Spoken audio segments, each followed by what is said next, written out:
Hello and welcome to Ares academy official. सत श्री अकाल सर, नमस्ते दाब। सो टैक्सेशन का बेसिकली सिलेबस है जोड़ा वो एक्साइज इंस्पैक्टर वास्ते तुहानूं मैं दस्सण जा रहा हाँ। बहुत इंपॉर्टेंट है, बहुत टाइम तो वीडियोज़ की जी वेट कर रहे थे। हालांकि मैं थोड़ा जिहा लेट हो गया, हालांकि आसे पासे तुहानूं बहुत सारे ने टैक्सेशन का सिलेबस दसता होगा, पर फिर भी जोड़े अपने नाल जुड़े हुए जां तुसीं आसे पासों देख लिया, हुण आसे पासों देख लिया तो इत्थे भी देख लो एक बार सिलेबस की है। हालांकि एक्साइज इंस्पैक्टर का जोड़ा सिलेबस है इस बारी हो सकता वो टैक्सेशन अलग तो मैंशन करके ना आए, क्योंकि पिछली बार इंडस्ट्रीयल प्रमोशन तो ब्लॉक ऑफिसर दी वैकेंसियां सीगियां, तो इस करके मैनूं लगदा भी इंडस्ट्रीयल जोड़ा लॉ है तो टैक्सेशन का इस करके सैपरेट कोर्स आ गया, यानी सैपरेट जोड़ा है उन्होंने सिलेबस मैंशन करता। पर इस बार मैनूं लगदा भी उन्होंने मैंशन करने की लोड़ है नहीं, बिकॉज अगर वो मैंशन ना भी करन तां भी तुहानूं टैक्सेशन का पोर्शन पढ़ना चाहिए, पढ़ना पैना है, ये मेरा मनना गा। वो भावें मैंशन करन भावें ना करन, क्योंकि टैक्सेशन का पोर्शन कोई बहुता ज़्यादा वड्डा नहीं हैगा, बहुत थोड़ा सिलेबस है। पर हाँ, जेकर उन्होंने ना करोगे तो क्वेश्चन तुहाडे मर सकते हैं। जो उन्होंने अलग तो ही मैंशन करता तो बस वो आए है कि फिर जो अलग तो मैंशन हो गया तो 15 या 20 क्वेश्चन जिन्ने भी होंगे वो एज इट इज़ फिर इत्थों ही आने। जे मिक्स हो गया तो हो सकता क्वेश्चन फिर घट आउण, राइट। तो सिलेबस तो चलो जो आऊ पर आपां तो पढ़ना पैना है। सो आसे पासे जेकर मैं बहुत सारिया वीडियोज़ ਜਾਂ बहुत सारे स्टूडेंट मैंने दसते हैं तो वह कहते सानू कला GST CBDT वगैरह ही पता गा, ਜਾਂ इंडायरैक्ट टैक्स कह देंगे, इंडायरैक्ट टैक्स कह देंगे। बेसिकली सानू प्रॉपर एक तरीके का सिलेबस नहीं है, राइट। अभी आपां किवें पढ़ना गा। सो मैं इत्थे प्रॉपर एक स्ट्रक्चर लैके आया, तुसीं ये नोट भी कर सकते हो। जेकर तुसीं आसे पासे किसी इंस्टीट्यूट तो पढ़ रहे हो तो मेरे हिसाब के उन्होंने पूछ लेना चाहिए कि आह असी करना गा, क्योंकि मेरा मनना यह है कि टैक्सेशन जो पढ़ोगे तो एक तो पूरा यदा यूनिट पढ़ना पऊगा, जितों क्वेश्चन आए भी है पिछली बार वो मैं दसदा रहूँगा भी इतों इतों क्वेश्चन पूछे भी गए, राइट। सो एक तरीके का ये सिलेबस में पहले तो लिख लियो, मैं प्रॉपर वो स्ट्रक्चर लिखण जा रहा हाँ। बाकी एप्लीकेशन इंस्टॉल कर सकते हो, उत्थे तुहानूं टैक्सेशन का कोर्स वगैरह मिल जाएगा, राइट। बाकी हजे स्टार्ट नहीं होया, हजे तो स्टार्ट ये होना है। मैं तो जस्ट इतने सिलेबस दसण आया तुहानूं कि चलो जी आसे पासे पढ़ रहे हो या जितों भी पढ़ रहे हो तो घट्टो घट्ट सिलेबस का पता हो, क्योंकि लास्ट टाइम भी जो टैक्सेशन या इंडस्ट्रीयल प्रमोशन ऑफिसर या ब्लॉक ऑफिसर वाला मैं पढ़ाया सी, एंड यूट्यूब पर भी वो बहुत सारे सैशन मैगा सैशन लगे सी। पर फिर भी आप इस बार भी पढ़ांगे, इस बार भी करांगे। टैक्सेशन का सिलेबस है कि प्रॉपर तरीके नाल तुहानूं मैं दसण जा रहा हाँ। जेकर चैनल पर नवे हो तो चैनल को सबसक्राइब करो, बाकी डिस्क्रिप्शन से बहुत सारे लिंक है वो तुसीं ज्वाइन कर सकते हो। सो बेसिकली जो आप टैक्सेशन पढ़ते हैं, जिवें आप गलबात करते हैं कि जेकर मान लो मैं औरंगजेब बारे पढ़ना गा तो मैनू मडीवल हिस्टरी पता होनी चाहिए। वो आप मुगल वंश ही पढ़ांगे तो पूरा मुगल वंश पढ़ांगे तो हौली हौली तक आप औरंगजेब तक जा ले आवांगे, यानी कि आपको आसे पासे दियाँ चीज़ों बारे भी पता होना चाहिए। ये नहीं है कि जेकर टैक्सेशन है तो कला टैक्स पढ़ लिया तो हो गया। आसे पासे जेकर पूरा यूनिट पढ़ोगे तो उस यूनिट को आप की कहने फिस्कल पॉलिसी, फिस्कल पॉलिसी। तो बेसिकली ये एक यूनिट बनता है जिहदे टैक्सेशन पोर्शन भी आ जाएगा, फिस्कल पॉलिसी, राइट। सो ये की है, पहली गल तो आप इंट्रोडक्शन ते दी डेफिनेशन ये प्रॉपर तुसीं लिख सकते हो जेकर सिलेबस लिखना चाहते हो, ठीक है। तो फिस्कल पॉलिसी है कि बेसिकली फिर ये तुहाडे आ जाएंगे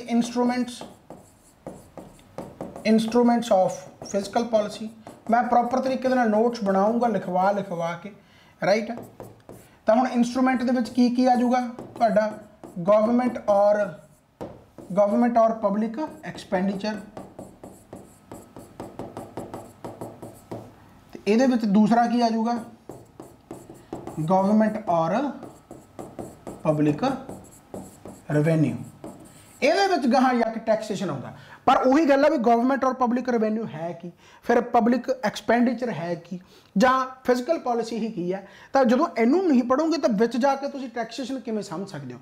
जो इन्ना कुछ पता लग गया तो फिर समझना बहुत सौखा हो जाता, बहुत सीक्वेंस वाइज सारा कुछ चलता बेसिकली, राइट। तो यह होगा तुहाडा, यानी डेफिनेशन होगी, इंस्ट्रूमेंट हो गया, तो उस तो बाद गवर्नमेंट और पब्लिक एक्सपेंडिचर है तो गवर्नमेंट और पब्लिक रेवेन्यू है।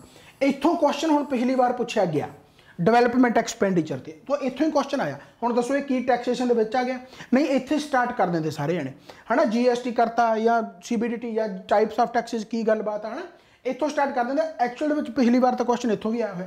तो गवर्नमेंट और पब्लिक एक्सपेंडिचर की कुछ आता गा वो तुहानूं मैं दस्सण जा रहा हूँ। तो गवर्नमेंट और पब्लिक एक्सपेंडिचर ये भी पढ़ना होंगे। हुण ये की आऊगा capital and revenue expenditure, right है। दूसरा development and non development expenditure, पिछली बार इत्थों क्वेश्चन आया होया भी इन्हां दे विचों डेवलपमेंट एक्सपेंडिचर किहड़ा। हुण तुहानूं लगदा नहीं भी हो सकदा कैपीटल रेवेन्यू एक्सपेंडिचर पुछ लिया जाए, हो सकदा नॉन डेवलपमेंट पुछ लिया जाए, डेवलपमेंट पिछली बार पुछिआ गा, होर किहड़ा हुंदा गा, होर हुंदा गा तुहाडा प्रोडक्टिव एंड अनप्रोडक्टिव एक्सपेंडिचर। सो हो सकता है पूछ लिया जाए। चौथा डायरैक्ट एंड ट्रांसफर एक्सपेंडिचर। तो बेसिकली हालांकि बहुता ज़्यादा यह है नहीं, कलिया डेफिनेशन जां इन्हां दी एक बार मैं समझाता उस तो बाद भुलोगे नहीं कदे। राइट है बहुत सिंपल सिंपल चीज़ां पर पढ़नियां तो पैणगियां। राइट है। सो यह जिहड़ा पूरा चैप्टर बनता यह बनता गवर्नमेंट और पब्लिक एक्सपेंडिचर। हुण आपां इंस्ट्रूमेंट दो पढ़े आ। राइट है, गवर्नमेंट और पब्लिक एक्सपेंडिचर तो हुण गवर्नमेंट और पब्लिक रेवेन्यू आ गया। ये आउट टैक्सेशन जो पहली बार पढ़ते हैं कि गवर्नमेंट और पब्लिक रेवेन्यू, तो हुण ये आऊगा तुहाडा जेकर मैं कहा कि रेवेन्यू रिसिप्ट्स आ गया। राइट है, ये आजू तुहाडा टैक्सेशन यानी टैक्स रेवेन्यू। राइट है, फिर टाइप्स ऑफ टैक्सेस आ गया, डायरेक्ट टैक्स है, इनडायरेक्ट टैक्स है। ये भी डिफरेंट टाइप के तुसीं कह सकते हो, जिवें तुहाडा इनकम टैक्स आ गया, कॉरपोरेशन टैक्स आ गया, सर्विस टैक्स आ गया, गिफ्ट टैक्स आ गया, वैल्थ टैक्स आ गया, है ना। तो वो बेसिकली आप डायरैक्ट तो इनडायरैक्ट के ही पढ़ांगे। राइट है। सो ये पूरा तुहाडा जिहड़ा चैप्टर बनता है यह बनता है गवर्नमेंट और पब्लिक रेवेन्यू। हुण इस टैक्स तो अलावा भी तो गवर्नमेंट किसी ना किसी तरीके नाल पैसे लैंदी है।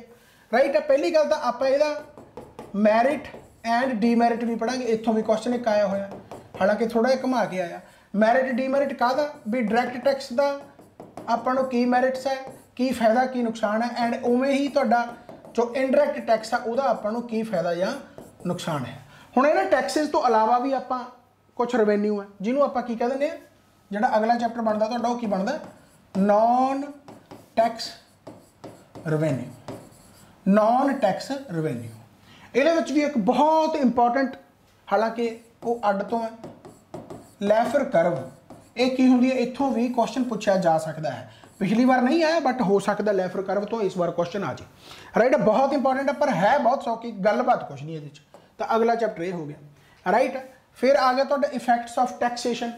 इफैक्ट्स ऑफ टैक्सेशन जिहदे विच तुहाडा बहुत इंपॉर्टेंट यूनिट बनता है, यानी एक डेफिनेशन बनती है मोड वैट तो सैन वैट। इन्हों आप कहने की भला मोडिफाइड वैल्यू एडेड टैक्स। तो आह तुहाडा की है सेंट्रल वैल्यू एडेड टैक्स। तो ये बारे पढ़ना गा। प्रॉब्लम पता की है कि आप इन्हों सोचते हैं कि बड़ा डीप पढ़ना पैना, नहीं तो सिर्फ बेसिक, जेकर तुम पिछला पेपर देखोगे तो तुम्हें जमा बेसिक पूछा गया कि बेसिक नॉलेज है या नहीं है। ये कोई इकोनॉमिक्स का पेपर नहीं है, ये कोई टैक्नीकल पेपर नहीं है, ये कोई AA का पेपर नहीं है। एक्साइज इंस्पैक्टर का पेपर है जिहदा एक जनरल जा सिलेबस है। अगर ये अलग तो मैंशन करता आप भी पढ़ लांगे, अगर ये अलग तो मैंशन ना किया टैक्सेशन का सिलेबस उन्होंने तो आपको भी करना चाहिए है। राइट, तो बेसिकली इन्हों की कलिया कलिया डेफिनेशन से तुम्हें पता लग गया ना, तो भी तुम क्वेश्चन सॉल्व कर दोगे। राइट, ये हो गया। इस तो बाद बहुत इंपॉर्टेंट चैप्टर यूनिट कह दो, ये बनता गा चैप्टर बजटरी डेफिसिट्स। राइट, हुण इहदे विच आपां पढ़दे हैं जिवें कि revenue deficit, physical deficit, primary deficit, ठीक है, फिर फाइनेंसिंग डेफिसिट आ जाऊगा।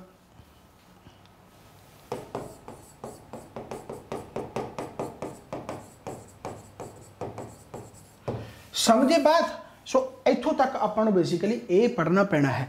ये गाह भी जिमें कि रिकार्डियन इक्विवेलेंस, हालांकि ये मेरे हिसाब से इत्थों MCQ शायद ना पूछा जाए क्योंकि थ्योरी वाला पोर्शन ज़्यादा है। इत्थों पूछा जा सकता question debt versus inflation basically की है, इन्हां दे डीमैरिट मैरिट की है, ये होना चाहिए नहीं होना चाहिए, गवर्नमेंट ये तो फायदा कितना लैंदी है, की गलबात है ना, ये हो सकता है तुहाडा।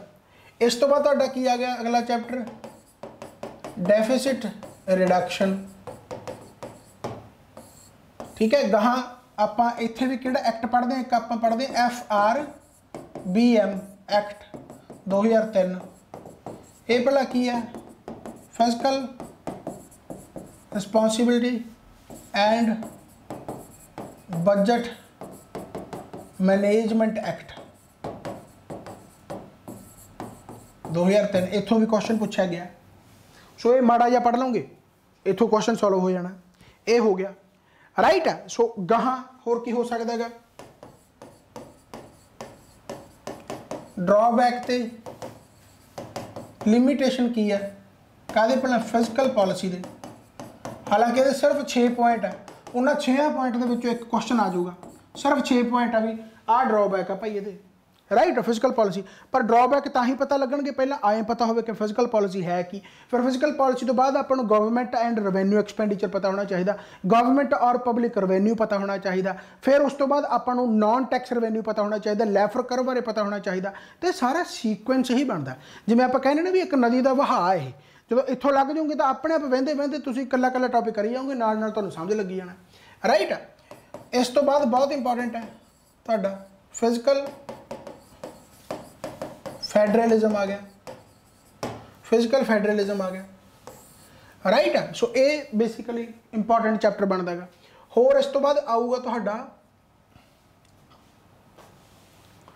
हाँ फाइनेंस कमीशन बारे पढ़ोगे,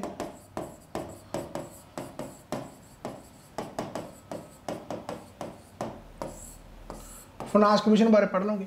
फिर उस तो बाद आऊगा GST। देखो हूँ कितने जाके GST में स्टार्ट करवाया राइट है। सो बेसिकली GST तो पहले ही सारा कुछ पता, GST का टॉपिक ही है नहीं बड़ा बड़ा, GST तो वैसे तुम यूट्यूब पर देख लो, मेरा पहले ही पढ़ा रखा है राइट। GST कोई बड़ा बड़ा टॉपिक है ही नहीं राइट। पर उस तो पहले आ चीज़ें पढ़नी जरूरी है। GST का तो जोड़े क्वेश्चन सिंपल जो बनते उही क्वेश्चन पेपर च आ जाते हैं राइट। तो आ सारा कुछ पढ़ोगे, फिजिकल फेडरलिज्म, फाइनेंस कमीशन बारे पढ़ लिया right. Changes in Indian taxation, changes in Indian taxation ये आऊगा GST तुहाडा कि जोड़े चेंज होए है ना, ये GST टॉपिक आ जाऊगा, जिमें GST आ गया राइट। तुहाडे डायरैक्ट टैक्सिस आ गए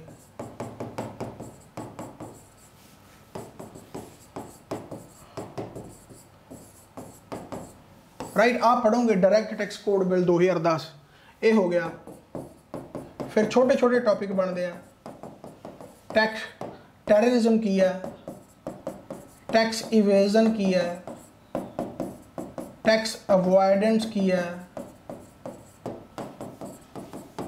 हेवन्स की है। सो आ छोटे छोटे टॉपिक है जोड़े ये तुम पढ़ोगे, हर एक दी डेफिनेशन, हर एक दा बेसिक तो इन्ना क पता होना चाहिए कि इतों क्वेश्चन बनूगा की। आ तुहाडा जानी कि सारा जिहड़ा सिलेबस है मैं मैंशन किया राइट है। इस तो बाद फिर बस तुहाडा की आ जाऊगा प्रीवियस ईयर क्वेश्चन, तो थोड़ा भला करे आपां कर लांगे एक्सपैक्टेड क्वेश्चन, क्वेश्चन बन भी जाते बस इन्नी गलबात है। आ तुहाडा सिलेबस है, कोई बड़ा ज़्यादा सिलेबस यानी कि है नहीं, पर उही गल है भी अपने आप के सिलेबस तां वड्डा बन जाता क्योंकि जो आप बिल्कुल भी नहीं पढ़ते राइट है। तो हुणे ही तुहानूं एक स्ट्रक्चर समझ लग गया होगा भी अच्छा एक्चुअल च आए पढ़ना है, नहीं टैक्सेशन का सिलेबस सर्च करी जाते नहीं पता लगता। तो मैं एक यूनिट दसता फिजिकल पॉलिसी है, फिजिकल पॉलिसी की डेफिनेशन इंट्रोडक्शन पढ़ ली, उस तो बाद आप इंस्ट्रूमेंट बारे पढ़ते हैं, गवर्नमेंट और पब्लिक एक्सपेंडिचर है, गवर्नमेंट और पब्लिक रेवेन्यू है। फिर गवर्नमेंट और पब्लिक एक्सपेंडिचर के आप अलग अलग पढ़ लिया कि भाई डिवेलपमेंट एक्सपेंडिचर केड़ा, नॉन डिवेलपमेंट एक्सपेंडिचर केड़ा, प्रोडक्टिव केड़ा, अनप्रोडक्टिव केड़ा, डायरैक्ट केड़ा, ट्रांसफर केड़ा राइट। इस तरीके आप पढ़ लिया। उस तो बाद पब्लिक रेवेन्यू या गवर्नमेंट रेवेन्यू ये आप टैक्सेशन बारे पढ़ते हैं, टाइप्स ऑफ टैक्सेशन हो गया, टाइप्स ऑफ टैक्सेस हो गया, डायरैक्ट टैक्स हो गया, इनडायरैक्ट टैक्स हो गया, या जोड़े भी अलग अलग तरह की टाइप्स बन देंगे वो आप पढ़ लिया। फिर नॉन टैक्स रेवेन्यू आ गया, नॉन टैक्स रेवेन्यू तो बाद लैफर करवा गया। जो आ सारा पढ़ लिया उस तो बाद आप फिजिकल पॉलिसी के डीमैरिट मैरिट जोड़ा यानी कि जो डायरैक्ट टैक्स है या इनडायरैक्ट टैक्स है मैरिट की है, डीमैरिट्स की है राइट। उस तो बाद कैसकेडिंग इफेक्ट्स ऑफ टैक्सेशन आ गया, राइट, जिहदे आप मोड वैट पढ़ते हैं, मोडिफाइड वैल्यू एडिड टैक्स हो गया, ਜਾਂ ਸੈਨ वैट हो गया, सेंट्रल ਜਿਹੜਾ वैल्यू एडिड टैक्स हो गया, ਉਹਦੇ ਬਾਰੇ पढ़ लिया। मुड़ के आप चेंजिज इन टैक्सेशन पढ़ लाँगे। फिर GST आ गया, GST ਤੁਹਾਡਾ ਸਾਰਾ मैं दस ही दिता उस तो बाद, है ना। फिर टैक्स टैररिज्म की है, अवॉइडेंस की है, अवेजन की है, हेवन्स की है। सो ये सारा यानी कि ਤੁਹਾਡਾ सिलेबस बेसिकली प्रॉपर स्ट्रक्चर बन गया। फिर उन्होंने फिजिकल पॉलिसी, ड्रॉबैक्स की है, लिमिटेशन वगैरह की है सारा। तो ये हुण देखो तुहानूं अपने आप जो सिलेबस ही तुहानूं इन्ने तरीके दे नाल समझ लग गया, तो जो कल्ला कल्ला आप टॉपिक पढ़ांगे, कल्ला कल्ले चीज़ करांगे, मैं लिखवाऊँगा जिवें आ लिखवाया प्रॉपर तरीके दे नाल उवें लिखवाऊँगा। लिखना पैना, जिहड़े कहंदे भी सानूं PDF नोट्स दे दो, PPTs दे दो, भाई वो कितों होर पढ़ सकते हैं, मैं लिखवाऊँगा, राइट, प्रॉपर तरीके लिखवाऊँगा। वो वास्ते एप्लीकेशन इंस्टॉल करनी पैनी है, उत्थे जाओ। तो हजे क्लासां स्टार्ट नहीं हुई, क्लासिस की जिहड़ी यानी कि स्टार्टिंग होगी वो तुहाडी मंगलवार नूं मैं दसूँगा, मंगलवार नूं मैं दसूँगा कि कदों क्लास स्टार्ट होनी है। हालांकि ये तुसीं ऐ मान लो कि मैं 4-5 दिनों के स्टार्ट कर दूँगा। एक्चुअल में ऐ मनो कि कल मंडे है, राइट, सो मंडे मैं अवेलेबल नहीं हैगा। सो ट्यूसडे मैं इत्थे यानी कि जिहड़ा पहला लैक्चर है, जिहड़ा इंट्रोडक्टरी यानी इंट्रोडक्शन जिहड़ी फिजिकल पॉलिसी दी है वो मैं पा दूँगा, राइट। उस तो बाद मैं नाल दस दूँगा भी इहनूं आपां कदों कंटिन्यू करांगे। कोई बाले दिनों का यह टॉपिक नहीं हैगा, 1 महीने के तुहाडा कवर हो जाना गा, 1 मंथ। उस तो बाद कल्ले MCQ है, राइट, 1 मंथ के तुहाडा सिलेबस कवर है। कोई बड़ा ज़्यादा सिलेबस यानी कि नहीं हैगा। हाँ, एक गल मैं जरूर हदायत दूंगा भी तुसी इंडियन इकोनॉमी पूरी नहीं पढ़नी, राइट, ना ही तुसी इन्ना ज़्यादा मत्था मारना है, क्योंकि जे उही उहदे ते मत्था मार लग जाओगे फिर इकोनॉमिक्स का कोई पेपर दे दो, यानी AAO का पेपर दे दो, कोई होर पेपर दे दो जिथे इकोनॉमिक्स बहुत तरह की आउंदी है। इत्थे ज़्यादा मत्था नहीं मारना, इत्थे उन्ना क मत्था मारना जिहदे नाल तुहाडे paper they which question solve हो जाए, बस इन्नी गल है, राइट है। क्योंकि सिलेबस टैक्नीकल जेकर जाओगे तो बहुत ज़्यादा वड्डा बन जाना, क्योंकि इकोनॉमिक्स अपने आप दे बहुत वड्डा पोर्शन है।